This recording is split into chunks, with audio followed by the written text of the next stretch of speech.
যখন কারুন বিপদে ফালায়া দিছিল, কারণে কই মুসা ওয়াজ পরে করো, আগে এই মহিলা কি কই শোনো। মহিলারে কারুন টাকা দিয়া পয়সা দিয়া সাজায় আনছে, ষড়যন্ত্র করে নিয়ে আসছে।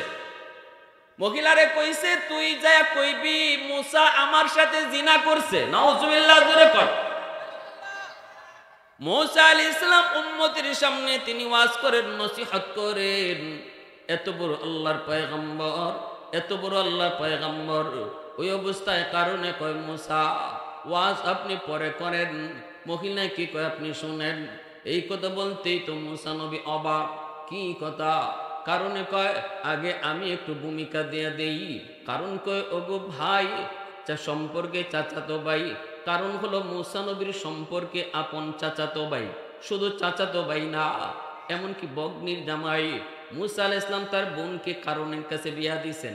এই কারণ কিন্তু প্রথমে খারাপ ছিল না, কারণ তাওরাত কিতাবের একজন হাফেজ ছিল, কারণ অনেক ভালো মানুষ ছিল, স্বর্ণকার ছিল, স্বর্ণের কাজ জানতো, ইতিহাস অনেক লম্বা, ওই দিকে আমি যাচ্ছি না। সে যখন পথভ্রষ্ট হয়ে গেল, মুসা আলাইহিস সালামকে বিপদে ফেলানোর জন্য কারণ কই ভাই একটু কথা বলি। কি কথা? কই জিনা করলে শাস্তি কি? মুসা নবী কয় তারে হত্যা করে ফেলা। কয় এই ফতোয়া শুধু আমাদের জন্য নাকি আপনার জন্য? মুসা নবী কয় হারামি তুই কস কি? বলে হ, ফতোয়া কি খালি উম্মতের লাগি নাকি নবীর জন্য? মুসা নবী কয় আমি অপরাধ করলে আমার জন্য। সাথে সাথে কারণ কয় তাহলে এই মহিলা কি বলে একটু শোনেন। মহিলা দাঁড়ায় গেছে হাজারো উম্মতের সামনে, মুসা নবীর বিরুদ্ধে মহিলা বলবে। সত্য বলবে নাকি মিথ্যা বলবে? সত্য বলবে না মিথ্যা? কারণে শিখায় আনছে। এইবার মহিলা মাত্র দাঁড়াইছে, দাঁড়ায় বলবে কারণ যা শিখাইছিল এটা বলবে, কিন্তু বলতে যায় আর বলতে পারে না। যা শিখিয়ে দিছে এই কথা মুখ দিয়ে বের হয় না। বলুন তো জবান দেওয়ার মালিক কে? একটু জোরে কন্যা। আল্লাহ চাইলে মুহূর্তের ভিতরে আল্লাহ জবান কেড়ে নিতে পারে। আল্লাহ চাইলে মুহূর্তের ভিতরে গাছের জবান আল্লাহ খুলে দিতে পারে। মহিলার জবান আল্লাহ ঘুরে দিছেন। মহিলা দাঁড়ায় কই ও মানুষেরা শুনো, কারণ আমাকে টাকা দিয়া পয়সা দিয়া ষড়যন্ত্রমূলক নিয়ে আসছে আল্লাহর পয়গম্বর মুসার বিরুদ্ধে জিনার অপবাদ দেওয়ার জন্য। কিন্তু আমি বলতেছি না না, ইনি আল্লাহর পয়গম্বর, ইনি এমন অপরাধ করেন নাই। সত্য কথাটা বইলা দিয়েছে। সাথে সাথে তো মুসা আলাইহিস সালাম সাজদার পরে আল্লাহর কাছে কান্না করে আর কই মালিক, এত বড় ষড়যন্ত্র আমার বিরুদ্ধে হয়েছিল, যদি আজকে মহিলা তার কথা মতোই বলে দিত তাহলে আমি মুসা আর মুখ দেখাইতে পারতাম না। ঠিক কিনা জোরে বলে? আমার কোনো অস্তিত্বই থাকতো না, ইজ্জত সম্মান কিছুই থাকতো না। এত বড় ষড়যন্ত্র কারণ আমার বিরুদ্ধে করেছে গো মালিক। ও মালিক, এইবার তুমি কও কি করব? এই কারণকে তুমি শাস্তি দিবা নাকি আমি মুসা শাস্তি দিব? আল্লাহ পাক বলতেছেন মুসা তুমি শাস্তি দাও, তবে আমি সাহায্য করব। আল্লাহু আকবার।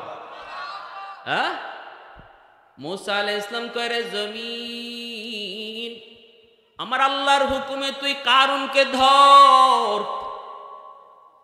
বলা মাত্রই দেখা যায় জমিন কারুনকে ধরে ফেলেছে। তাহলে জমিন কার কথা শুনে? এমন ভাবে কামড় দিয়ে ধরলো কারুন আর নড়তে পারে না, আর নড়াচড়া করতে পারে না। কারণ যেই মাত্র বুঝে গেল সেই জমিনের হাতে আটকা পড়েছে, কারণ তখনই কয় ভাই আমাকে মাফ করে দাও, অন্যায় করে ফেলেছি, অপরাধ করে ফেলেছি। মুসা আলাইহিস সালাম বলতেছে রে জমিন ভালো করে বেঈমান রে ধর। বলতেই জমিন খাওয়া শুরু করে দিল। কারণের পা জমিনের নিচে দাবতে শুরু করলো, হাঁটু পর্যন্ত জমিনে দেবে গেল। কারণ বলতেছে ভাই মুসা মাপ চাই, মাপ চাই, আর জীবনে এমন অন্যায় করব না। আমাকে মাফ করো। মুসা নবী কয়ে জমিন ওরে ভালো করে ধর। আবার খাইতে শুরু করলো, বুক পর্যন্ত কারণে দেবে গেল। এইবারও কারণে কই মুসা শেষবারের মতো অন্তত আমাকে মাফ করো, তোমার বোন তো আমার ঘরে, এতটুকু অন্তত মায়া করো। মুসা আলাইহিস ইসলাম কয়ে জমিন নাফরমানকে ধর। আল্লাহু আকবার জোরে কও। এ জমিন ধর ধর আরে ধর। বুক পর্যন্ত দেবে, যখন গলা পর্যন্ত দেবে যায়, তখন কারণ কইতেছে বুঝছি আমাকে তুমি জমিনের ভিতরে দাবায়া আমার সকল সম্পদের মালিক তুমি হতে চাও। এই কথা বলতে মুসা নবী আল্লাহ বেঈমানে কয় কি আমি নাকি ওর সকল সম্পদের মালিক হতে চাই? ও মালিক করে দাবায় না, ওর চোখের সামনে সকল সম্পদ আগে মাটির নিচে দাবাও। চোখের সামনে এতগুলি সম্পদ কারণের সাথেই মাটির নিচে দেখতে লাগলো, মাটির নিচে চলে যেতে লাগলো। এক পর্যায়ে কারণ মাটির নিচেই চলে গেল, সম্পদ চলে গেল, কিয়ামত পর্যন্ত সে নিচের দিকেই যাবে। এইবার আল্লাহ পাক বলতেছে মুসা এতবার কারণ তোমার কাছে মাফ চাইল, একবারও তুমি তারে মাফ করলা না। কিন্তু মুসা শুনো, আমি আল্লাহ বলি, একবার যদি কারণ আমি আল্লাহর কাছে মাফ চাইতো, আমি আল্লাহ তারে মাফ করে দিতাম। মুসা আলাইহিস সালাম কান্না করে চোখের পানি জড়ায় জড়ায় কয় মালিক এজন্যই তো তুমি আল্লাহ, তুমি খোদা আর আমি গোলাম। এজন্যই তো তুমি রহমান, এজন্যই তো তুমি রহিম, এজন্যই তো তুমি আমার মাবুদ আর আমি তোমার গোলাম। আল্লাহ পাকের এত দয়া এত মায়া, ওই জমিন প্রতিদিন আল্লাহর কাছে আবদার করে মালিক নাফরমানের পায়ের বোঝা আর আমি কত নিব, কত আর আমি বোঝা নিব গো। ওই যে দেখো না বেনামাজি নামাজটা না পইরা আমি জমিনের উপর দিয়ে কেমনে হাঁটে, কেমনে চলাচল করে। ওই যে দেখো সুদকুর, ওই যে দেখো ঘুষখোর, কত কাল আমি জমিনের উপর দিয়ে হাঁটতেছে। আসবিরু ইলা মাতা আসবিরু, আর কতকাল ধৈর্য ধরব। আবদালিউ ইবনা আদম ফি কারি, অনুমতি দাও নাফরমানকে আমি গিলে ফেলি, বেনামাজিকে আমি গিলে ফেলি, সুদকুরকে আমি গিলে ফেলি। আল্লাহ বলেন শুধু জমিন নয়, প্রতিনিয়ত সাগর মহাসাগর এইভাবে আবদার করে। কক্সবাজার সমুদ্র সৈকতের পারে গিয়া কত যুবক কত নাফরমানিতে লিপ্ত হয়। সাগর মহাসাগরের পানিগুলা আল্লাহর কাছে আবদার করে আর কয় মালিক আর কত নাফরমানি দেখব। ও মালিক আমি সাগরের পারে আইসা কত নাফরমানি করে, কত গুনাহ করে, আমি পানি আর কত দেখব। ও মালিক আমি যে কত শৃঙ্খল এটা কিন্তু বেঈমান জানে, নাফরমান জানে। আমি শান্ত কিন্তু মুহূর্তের ভিতরে অশান্ত। ঠিক কিনা জোরে বলেন। মালিক তোমার হুকুমের অপেক্ষা, একটু অনুমতি দিবানি, একটু অনুমতি দাও, আমি পানি ওই নাপাক জমিনটারে পাক বানায় দিব। সবগুলি নাফরমানকে পানি বলতেছে আমি আমার কাছে ডুবায় দিব আর জমিনটারে পাক বানায় দিব। এইভাবে আল্লাহ পাক বলেন জমিন প্রতিনিয়ত আবদার করে, সাগর মহাসাগর গুলো আবদার করে। এরপরে আল্লাহ পাক তাদেরকে জবাব দেয়। হাদিসে কুদসিতে আল্লাহ জবাব দেয়া করে জমিন, এ জমিন ভালো করে শুন, আমি আল্লাহ দেখতেছি এই জমিনে কত গুনাহ হয়, কত অন্যায় হয়, কত অত্যাচার হয়, কত জুলুম হয়, কত নাফরমানি হয়, আমি আল্লাহ দেখতেছি। এরপরও আমি কেন ধরি না জানোনি? কারণ হলো আমি মানুষকে বড় আদর করে বানাইছি। আসমান আল্লাহ বানাইছেন কুন ফায়াকুন বইলা, জমিন আল্লাহ বানাইছেন কুন ফায়াকুন বইলা, ফেরেশতা আল্লাহ বানাইছেন কুন ফায়াকুন বইলা। কিন্তু আমারে আপনারে আল্লাহ পাক কুন ফায়াকুন বলে বানায় নাই। আমাকে আপনাকে যখন আল্লাহ বানাইছেন, আল্লাহ বলে খালাকতু বিয়াদাইয়া, আমি আমার কুদরতি হাত দিয়া বান্দা বান্দির বানাইছি, কারণ এই চেহারার মধ্যে এত দামি কপাল, এই কপাল দিয়া বান্দা আমার কদমে সেজদা দিবে, এই কপাল দিয়া বান্দি আমার কদমে সেজদা দিবে। এই কপালটার এত দাম, এই কপাল ফেরেশতাদের হাতে বানাইলে হয় না, এই কপাল কুন ফায়াকুন বলল হয় না, এই কপাল না না কারো হাত দিয়ে বানাইলে হয় না, আমি আল্লাহ নিজের হাতে বানাইছি। আল্লাহ পাক বলে, রে জমিন যতদিন পর্যন্ত 4 দল জমিনে থাকবে আমি আল্লাহ জমিন টিকায় রাখবো। লাউলা মাশাইখু রুক্কা ওয়াশ-শাবাবু খুশশা ওয়াল আতফালু রুদ্দা ওয়াল আনআমু রুত্তা লাজআলতুস সামাআ হাদিদা ওয়াল আরদা খাফসাফা ওয়াত তুরাবা রামাদা ওয়ামা আনজালতু মিনাস সামাই কাতরা ওয়ামা আম্বাতু মিনাল আরদি নাবাতা বাল আনজালতু আলাইকুমুল আযাবা সাব্বা। আল্লাহ বলেন, জানোনি এই 4 দল কারা? যাদের উসিলায় আমি আল্লাহ জমিন টিকায় রাখতেছি, যাদের উসিলায় আমি জমিন টিকায় রাখবো। 1 নাম্বার হলো এই জমিনের ভিতরে আমার এমনও কিছু বান্দা বান্দি আছে, বয়স্ক, অনেক বয়স হয়ে গেছে, চুলদারি তার সাদা হয়ে গেছে, কোমরে তার ব্যথা, হাঁটুতে তার ব্যথা, মাথায় তার ব্যথা, রুকুতে গেলে পরে কষ্ট হয়, সেজদায় গেলে পরে তার কষ্ট হয়। এরপর আমার বান্দা কষ্ট করে করে যখন আমাকে রুকু দেয়, কষ্ট করে করে যখন আমাকে সেজদা দেয়, তার সেজদার দিকে তাকাইলে এই জমিনের প্রতি মায়া লেগে যায়। আল্লাহ বলেন, জানোনি দ্বিতীয় দল ওয়াশ-শাবাবু খুশশা, এই জমিনের ভিতরে এমনও কিছু যুবক যৌবনের পাগলামি করে না, যৌবনের পাগলা গুড়া যেদিকে মন চায় ওই দিকে ছুটায় না, যৌবন কালে সার পাগলা গুড়ার লাগাম টান দিয়ে ধরে।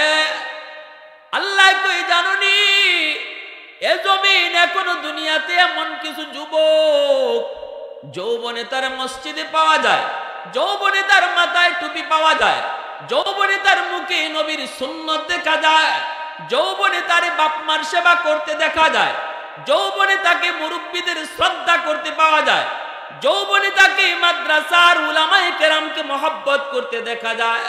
না না, বন্ধুদের সাথে গান বাজনা করে না, বন্ধুদের সাথে না না অন্যায় কাজে যায় না। আল্লাহ বলে, ওই যুবক তার যৌবন কালটারে এমন ভাবে আমি আল্লাহর ভয়ে নিয়ন্ত্রণ করে, দিলের ভিতরে নাপাক প্রেম ভালোবাসা জন্মায় না রে, অন্তরের ভিতরে আমি আল্লাহর প্রেম জমায় নেই। ওই যুবকের দিকে যখন আমি আল্লাহ তাকাই, তখন এই জমিনের প্রতি আমার মায়া লেগে যায়। আমি গেলাম ঢাকা ইউনিভার্সিটিতে, আমার বন্ধু আমাকে দাওয়াত করলো, আমি ইউনিভার্সিটিতে গেলাম, জোহরের নামাজ পড়ে বের হলাম, বন্ধু আমার সাথে কোলাকুলি করলো, তাকে দেখি আরেকজন আমার সাথে মুসাফা করে, আমার সাথে কোলাকুলি করে, তাকে দেখলাম চেহারাটা একদম নুরানি চেহারা, মাথায় সুন্দর সাদা পাগড়ি পরা। আমি দেখে তো অবাক, এত সুন্দর চেহারা, এত সুন্দর তার নুরানি চেহারা, আবার ড্রেসটাও আমার নবীর সুন্নতি ড্রেস, লম্বা জুব্বা, মাথায় পাগড়ি পরা। আমি তো তাকায় রয়েছি তার চেহারার দিকে। ইউনিভার্সিটির ভিতরে এত সুন্দর যুবক, কচকচে কালা কালা দাড়ি। আমি আমার বন্ধুর দিকে না তাকায় ওর দিকে তাকায় রয়েছি। বন্ধু আমারে কই, দোস্ত চিনছনি? আমি বললাম, কেমনে চিনমু? কও না তুমি কে? কই তুমি কও, তুমি কও কেমন তোমার কাছে লাগতেছে, তুমি বলো, তুমি তোমার মন থেকে বলো, সে কোথায় পড়ে কি করে। আমি বললাম, মনে হয় কোনো মাদ্রাসার ছাত্র, নয়তো কোনো মাদ্রাসার উস্তাদ। তখন আমার বন্ধু বলতেছে, দোস্ত এখন আরে দোস্ত জীবনে সে কোনোদিন মাদ্রাসায় যায় নাই, স্কুল কলেজে লেখাপড়া করছে, এরপরও আমার নবীর সুন্নতি ড্রেস, আমার নবীর সুন্নতি পোশাক, সেই ছোটবেলা থেকে সে এমন ভাবে ফ্যামিলি তার এমনটাই ধর্মীয় ফ্যামিলি, ওই ফ্যামিলির কারণে স্কুলে পড়ালেখা কইরো সে নবীর সুন্নত কখনো সারে নাই, জন্মদারিটা পর্যন্ত কোনোদিন কামায় নাই। এরপরে স্কুলে লেখাপড়া শেষ করে কলেজে গেল, কলেজেও সে এইরকম ড্রেস পরেই কলেজে পড়ালেখা করলো। ওখান থেকে সে আবার ঢাকা ইউনিভার্সিটিতে ভর্তি হলো, ফার্স্ট ক্লাস পাস্ট হলো, সবার চেয়ে ভালো নাম্বার পেল, ইংলিশে অনার্স পাইল, ইংলিশ বিভাগে ভর্তি হইয়া ইংলিশেও ফার্স্ট ক্লাস ফার্স্ট হলো। ইউনিভার্সিটির ভিতরে, ঢাকা ইউনিভার্সিটির ভিতরে সে হলো 1 নম্বর ছাত্র। সমস্ত টিচাররা ওকে চিনে, সমস্ত টিচাররা ওকে চিনে, সমস্ত ছাত্র ছাত্রীরাও ওকে চিনে। এই কথা বলতে আমি আবার বুক জড়াইয়া ধরলাম। আমি বলতেছি, বাইরে এই পরিবেশে তুমি নবীর সুন্নত লইয়া এত সুন্দর পোশাক আর এত সুন্দর ভাবে চইলা কেমনে তুমি থাকতেছো, তোমার কি সমস্যা হয় না? এই কথা বলতেই যুবক চোখের পানিটা চাইরা আমাকে জড়ায় কই, হুজুর একটু দোয়া কইরেন, একটু দোয়া কইরেন। ভার্সিটির মেয়েরা আমাকে দেখলে সাথে সাথে মাথায় কাপড় দিয়া দেয়। আল্লাহু আকবার জোরে কও না। আমার ক্লাসমেট মেয়েরাও আমাকে দেখলে মাথায় কাপড় দিয়া দেয়।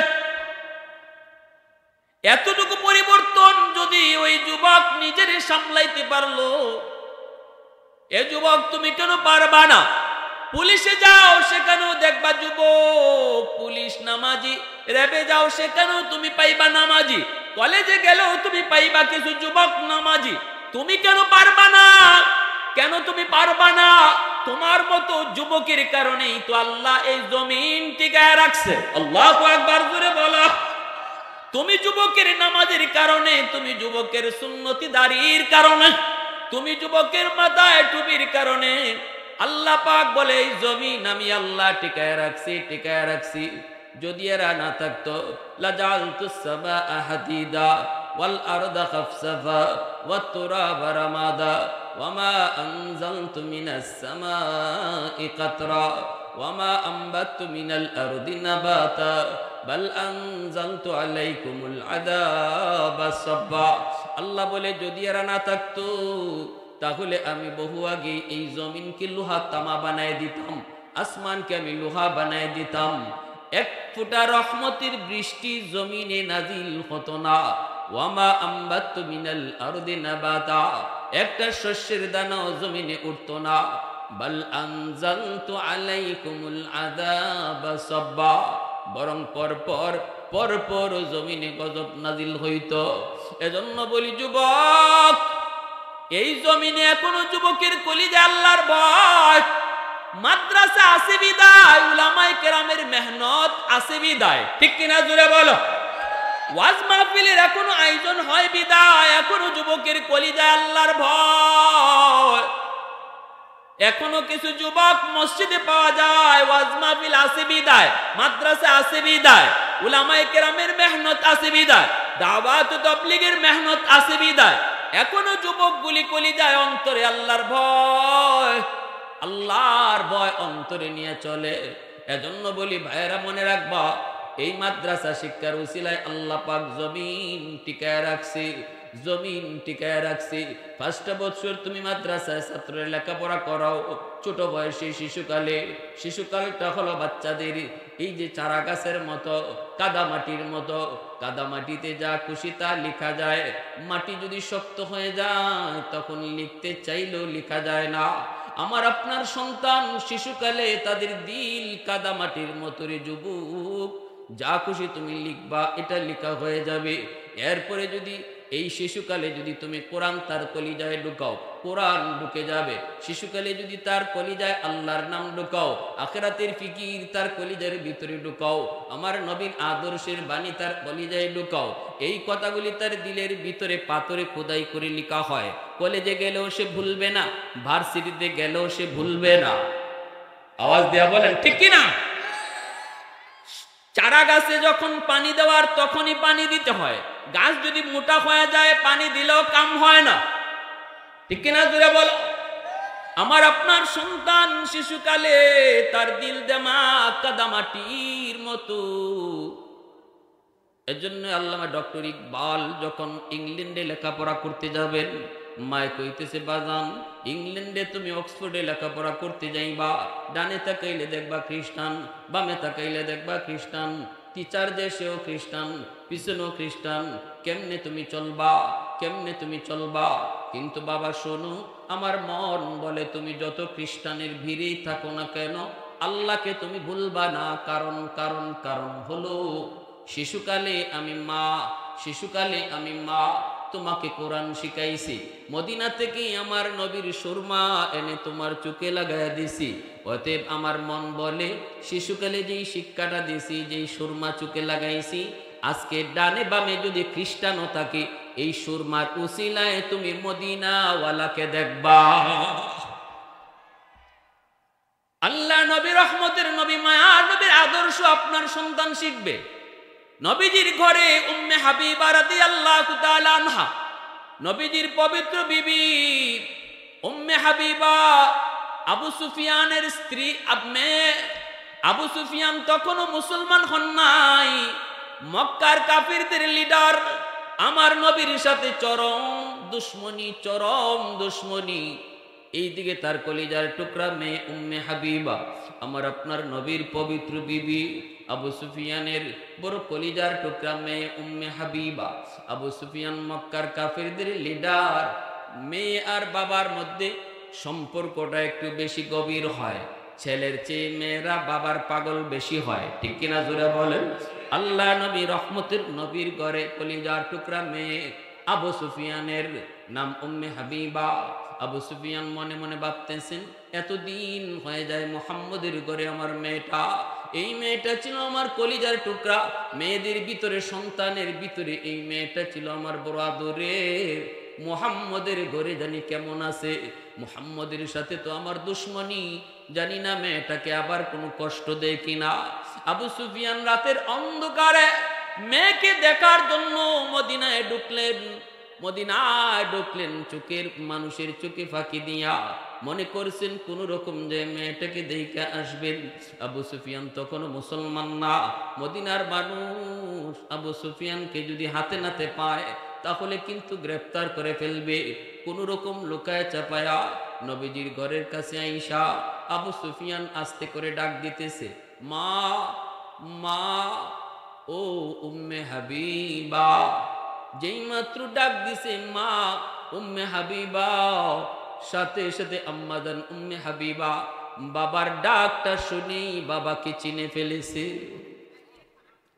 দরজার সামনে এসে কই, আব্বা, ও বাবা, বাবা তুমি কেমন আছো? আবু সুফিয়ান মেয়েকে দেখেই চোখ থেকে পানি ঝরতে লাগলো। আবু সুফিয়ান কই, মা আমাকে পরে জিগাও, আগে তুমি বলো মুহাম্মদের ঘরে তুমি কেমন আছো গো মা? মুহাম্মদের সাথে তো আমার দুশ্মনী, আমি তো মুহাম্মদের ক্ষতি চাই, মুহাম্মদের ক্ষতি করতে চাই, তুমি মুহাম্মদের ঘরে কেমন আছো? এই কথা বলতে উম্মে হাবিবা কই, আব্বা ঘরে ঢুকবেন না? বলে হ ঘরে ঢুকবো। আবু সুফিয়ান ঘরে ঢুকতেছেন, আর আম্মাজান ঘরের ভিতরে ঢুকেই একটা মাত্র পালং, আর বসার কোনো জায়গা নাই। এই পালঙের মধ্যে একটা চাদর বিছানো, যেই চাদরে সরওয়ারে দু জাহান রাহমাতুল লিল আলামিন যেই চাদরে ঘুমায়, ওই চাদরখানা টান দিয়া উম্মে হাবিবা তিনি সরায় ফেলছে। আবু সুফিয়ান ঘরে ঢুইকা দেখে বসার কোনো জায়গা নাই, আছে শুধু একটা খাট, কিন্তু খাটের উপরে একটা চাদর ছিল, চাদরটাও বিছানা নয়, চাদরটাও উপরে উঠায় রাখছে। আবু সুফিয়ান কয়, মার কথা ভুলে গেছো? আমার ঘরে কি পরিমাণ সাজসজ্জা, আমার ঘরে কি পরিমাণ দামি দামি চেয়ার, এগুলো কি তুমি ভুলে গেছো মা? কোথায় বসবো? আছে যে একটা খাট বসার মতো, ছিল একটা চাদর, কিন্তু চাদরটাও তুমি সরায় ফেলছো। এই চাদরে বুঝি তোমার বাবা বসার যোগ্য না? এই কথা বলতে উম্মে হাবিবা বলতেছে, আব্বাজান, বাবা আপনি কষ্ট পায়েন না গো, বাবা আপনি জানেন না এই চাদরে কে ঘুমায়? এই চাদরে সরওয়ারে দু জাহানের বাদশা রাহমাতুল লিল আলামিন তিনি এই চাদরে ঘুমান। অতএব এই চাদরে আপনি বসতে পারেন না। যেরকম সুবহানাল্লাহ। আল্লাহ নবী রহমতের নবী মদিনায় না, নবীজি মদিনার বাহিরে দাওয়াতের কাজে বের হয়েছেন। এইদিকে আবু সুফিয়ান খাটের মধ্যে বসে বলতেছে, মা একটু কও, আমার টাইম নাই, কও তুমি মুহাম্মদের ঘরে কেমন আছো? এখনো ভালো কিছু মা খাইতে পারি না রে, ভালো কিছু খাইতে গেলে তোমার কত ইয়াদ হয়ে যায়, চোখ দিয়া পানি ঝরে। এখনো আমার মনে আছে তুমি কোন জিনিস বেশি পছন্দ করো, বাজারে গেলে পরে এই জিনিসটা দেখলেই মারে তোর কথা মনে পড়ে। মা একটু কও না, মুহাম্মদের ঘরে তুমি কেমন আছো? এই কথা বলতে উম্মে হাবিবা বলতেছে, বাবা পৃথিবীতে যদি কোনো স্ত্রী তার স্বামীর ঘরে সুখে থাকে, তাহলে সেই একজন যদি হয়, একজন হলো তোমার মেয়ে উম্মে হাবিবা। আবু সুফিয়ান কয়, মা আমার বুঝ হয়ে গেছে গো মা, আমার বুঝ হয়ে গেছে। মুহাম্মদের ঘরে তুমি তাইকা, মুহাম্মদের প্রশংসা যদি তুমি এইভাবে করছো, বুঝ হয়ে গেছে মা, কত সুখে আছো, কত শান্তিতে আছো। মারে আমি দোয়া করলাম তুমি সুখে তাইকো, শান্তিতে তাইকো। মুহাম্মদ আসলে পরে বইল আমি আসছিলাম, এই বইলা আবু সুফিয়ান তিনি চলে গেলেন। আল্লাহর নবী মদিনায় ঢুকলেন, নবীজি ডুইকেই তিনি খবর পেয়ে গেলেন আবু সুফিয়ান আসছিলেন। নবীজি খবর পেয়ে তিনি ঘরের ভিতরে ঢুকলেন, উম্মে হাবিবাকে ডাক দিলেন, উম্মে হাবিবা। তিনি দৌড় দিয়ে নবীর সামনে আসলেন। নবীজির চেহারাটা লাল হয়ে গেল। শুধু এই ঘটনাটা শোনাইতেছি এই কথাটা বোঝার জন্য, একটু মন দিয়ে শোনেন। নবীজির চেহারাটা লাল, নবী অত্যন্ত রাগান্বিত। উম্মে হাবিবা কাছে আসা মাত্রই নবীজি বলতেছেন, উম্মে হাবিবা শুনেছি তোমার আব্বা নাকি আসছিলেন বলে। নবী অত্যন্ত রাগান্বিত হয়ে বলেন, তুমি রাখলা না কেন, ওনার মেহমানদারি করলা না কেন, ওনাকে আজ রাত বাড়িতে তুমি মেহমান হিসেবে রাখতে পারলা না কেন? উম্মে হাবিবা বলতেছে, নবী গো আমি ভয় পেয়ে রাখি নাই গো নবী, কারণ আমার আব্বা আপনার দুশমন, আমার আব্বার সাথে আপনার দুশমনি, আমার আব্বা আপনার ক্ষতি করতে চায়। কেমনে বলি বাবা তুমি রাতে থাকো, কোন সাহসে বলি, আপনি আবার নারাজ হয়ে যান কিনা? আল্লাহ নবীকে, উম্মে হাবিবা কঠিন ভুল করেছো তুমি, যদিও তোমার বাবার সাথে আমার দুশমনি, কিন্তু এই মুহূর্তে তিনি ছিলেন আমার মেহমান। মান আরাদা আইয়াবসুতার রিজকা ফালইউকরিম দাইফা। নবীজি বলেন, কেউ যদি রিজিকের ভিতরে যদি তুমি বরকত চাও, তাহলে বেশি বেশি করে মেহমানদারি করো।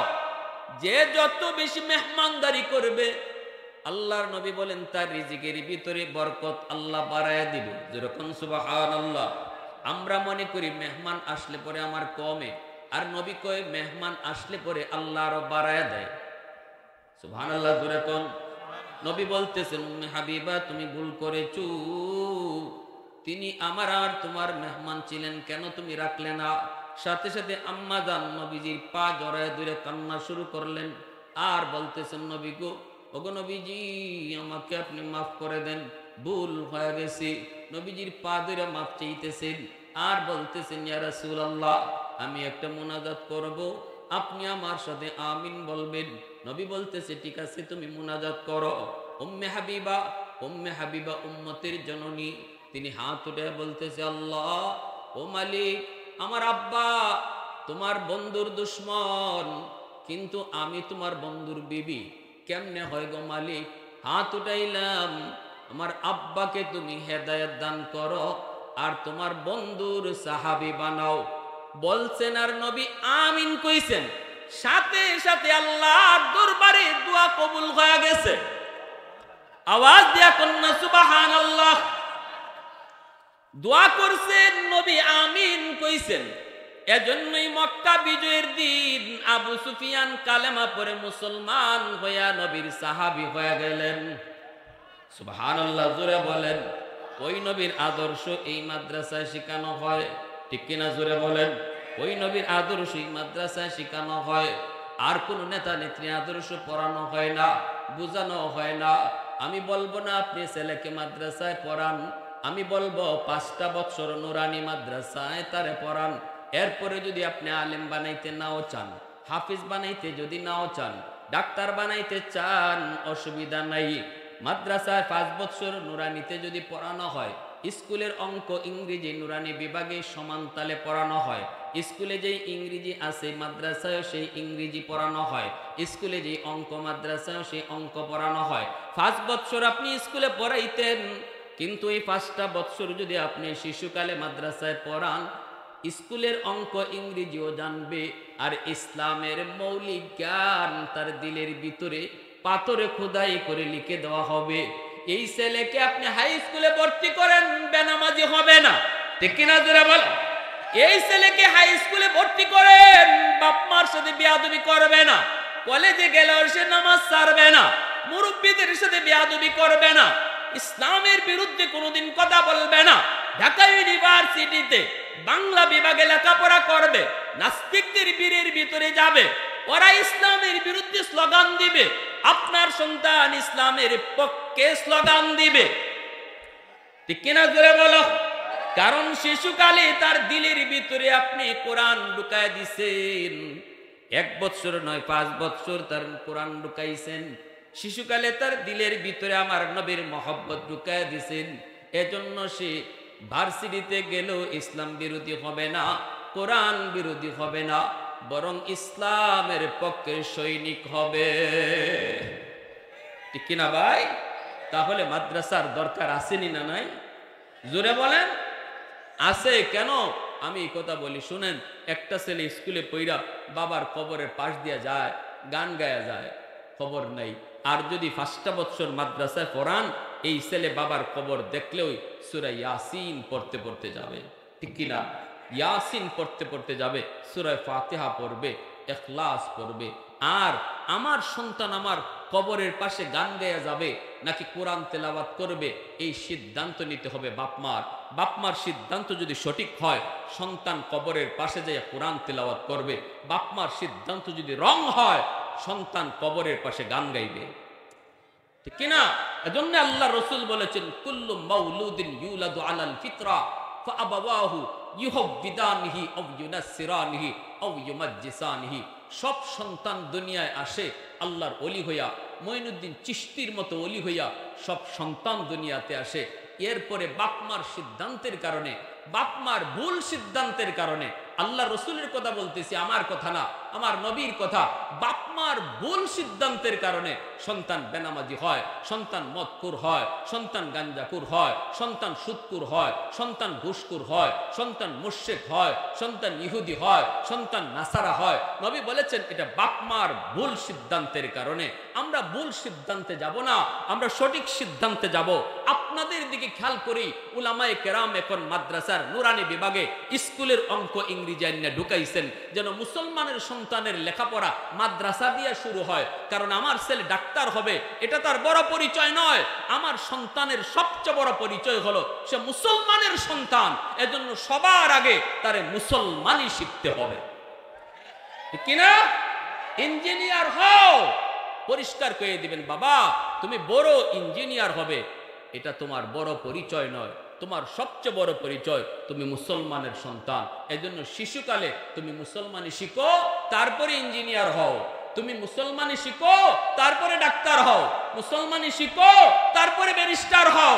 আল্লাহর কাছে তোমার এই লেখাপড়াটাও জিহাদের ভিতরে শামিল হয়ে যাবে, ঠিক কিনা ভাই।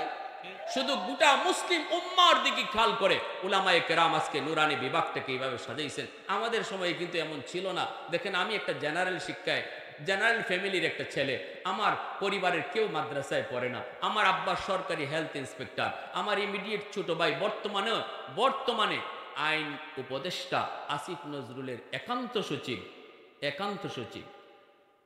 আওয়ামী লীগ আমলেও আইন মন্ত্রণালয়ের সচিব ছিল। তারপরে আমার ছোট ভাই আমেরিকাতে সেটেল, পরিবার সহ ঢাকা ইউনিভার্সিটিতে পড়ালেখা করে গেছে। আমাকে যখন আমার আব্বা স্কুল থেকে মাদ্রাসায় দিবেন, আমি ক্লাস 5-এ বৃত্তি পেয়েছি।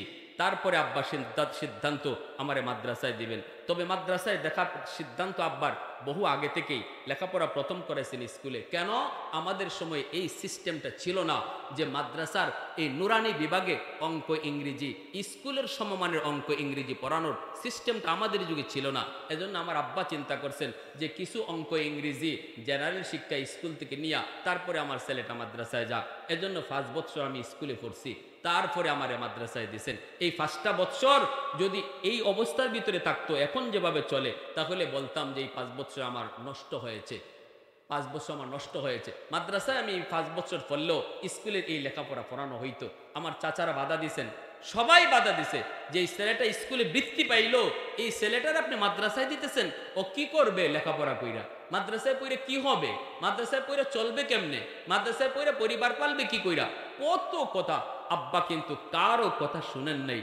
আব্বা শুধু এতটুকু বলছেন যে আমার ছেলেরে জিগাও, ও স্কুলে পড়বে না মাদ্রাসায় পড়বে। আমার চাচারা বড় বড় ইঞ্জিনিয়ার আইসা বলতেছে, বাবা তুমি স্কুলে পড়বা না মাদ্রাসায় পড়বা। আমি সাফ সাফ জানাই দিছি, কারণ শিশুকাল থেকে আমি শুনে আসতেছি আব্বা আমারে মাদ্রাসা মাদ্রাসা খালি শোনান, খালি মাদ্রাসা শোনান। যদিও আমার আব্বা জেনারেল শিক্ষায় শিক্ষিত, কিন্তু উলামায়ে কেরামের সাথে ছিল তার মহব্বত, চলাফেরা ছিল উলামায়ে কেরামের সাথে। এজন্য সন্তান মাদ্রাসায় পড়াইবেন নিয়ত করছেন। আমার চাচারা জিজ্ঞাসেন খালি কোথায় পড়বা, আমি বলছি মাদ্রাসায় পড়বো। সিদ্ধান্ত ফাইনাল। বলুন তো, আপনারাই বলুন, আমার আব্বা আমার মাদ্রাসায় পড়াইয়া লস হয়েছে না লাভ হয়েছে? কথাটা একটু আরেকটু জোরে বলেন। যদিও আজকে আমার ভাই এত উঁচু পর্যায়ে সরকারের, কিন্তু দেশের কতজন মানুষে তারে চিনে? কিন্তু আল্লাহর রহমতে মাদ্রাসায় কোরআনের জ্ঞান শিক্ষা করার কারণে সারা দেশের মানুষ তো আমারে কম বেশি চিনে। সবাই দোয়া করে, দোয়া করি, দোয়া পাই, ঠিক কিনা?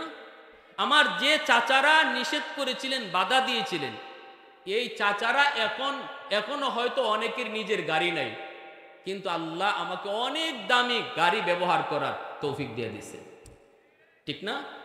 তাহলে আপনি কেন মন ছোট করতেছেন যে আমার ছেলে মাদ্রাসায় পড়লে কি হবে, কেমনে চলবে? ইজ্জত দেওয়ার মালিক কে? সম্মান দেওয়ার মালিক কে? রিজিক দেওয়ার মালিক কে?